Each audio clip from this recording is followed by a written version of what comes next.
Bienvenue une fois de plus dans cette nouvelle vidéo. Nous allons parler aujourd'hui de comment améliorer son profit quotidien. Quelles sont les cartes à acheter, quelles sont les cartes à ne pas acheter pour maximiser son profit quotidien.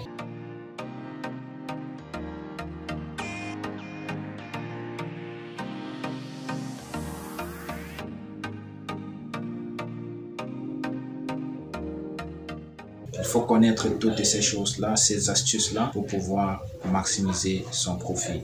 Parce que l'équipe Hamster a bien précisé que il faut beaucoup plus mettre l'accent sur le profit par heure qui figure là-haut. Très important. Alors, quelles sont donc les cartes qu'il faut acheter, quelles sont les cartes qu'il ne faut pas acheter? Pour cela, rendons-nous rapidement à l'onglet miner. Lorsque nous sommes à l'onglet miner, à ce niveau, vous avez PR anti-market légal spécial où vous pouvez trouver des cartes à acheter. Vous pouvez trouver les bonnes cartes et vous pouvez trouver aussi les mauvaises cartes, si je peux dire comme ça entre guillemets. Bien, qu'est-ce que j'entends par mauvaise carte? Mauvaise carte pour moi signifie les cartes où vous dépensez beaucoup de vos jetons de hamster et le profit par heure est très minime. Prenons un petit exemple. Si je clique ici, vous voyez que je paye 159 841 jetons pour seulement 241 jetons par heure. Si je ferme et je clique à côté, là c'est pareil, je ne peux pas prendre, ça sont des mauvaises cartes. Je viens ici par exemple, vous voyez qu'ici j'ai 87 000, disons 88 000 pour 193, c'est pas très bon. Ok,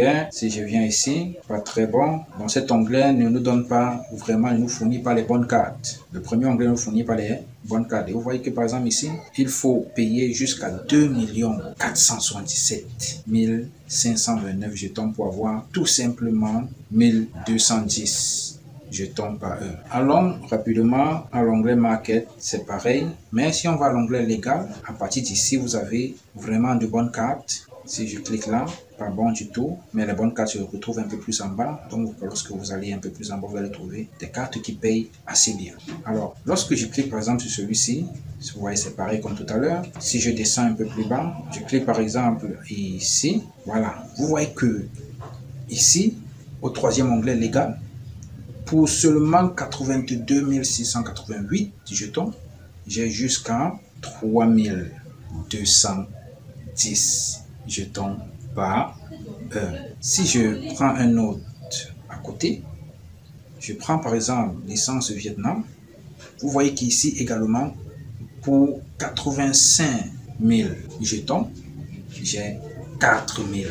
Je paye 85 000 jetons de hamster pour avoir 4 000 jetons de profit par heure. Ça, c'est génial. Lorsque vous partez au dernier onglet spécial, vous allez avoir également les mêmes types de gros profits vers le bas.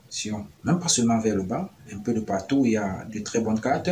Quand je clique là, vous voyez que je paye 58 373 jetons pour gagner 3 230 jetons par heure. Vous voyez? Voilà. Pour ne pas être très long, je vais me résumer tout simplement en vous disant que si vous voulez vraiment améliorer votre profit par heure, vous devez mettre l'accent sur ces deux onglets. Vous allez trouver là-bas de très bonnes cartes à bon prix. Donc ne gaspillez pas vos jetons pour aller acheter les mauvaises cartes qui vont vous faire rester pratiquement sur place. Donc avec ça, vous serez sûr de pouvoir améliorer convenablement votre profit quotidien, votre profit par heure, autant pour moi. Vous pouvez vous donner, n'est-ce pas, un challenge de faire 25 000, 50 000, 75 000, voire 100 000 de profit par heure chaque jour. Cela dépendra, n'est-ce pas, de la quantité de jetons que vous accumulez tous les jours. Donc, il faut tout faire pour accumuler autant de jetons. Ces jetons-là, vous devez maintenant les utiliser pour acheter des cartes qui vont vous permettre d'améliorer votre profit par heure. Voilà donc, chers internautes, chers hamsters, comment maximiser son profit par heure dans Hamster Combat. On se dit au revoir et à la prochaine.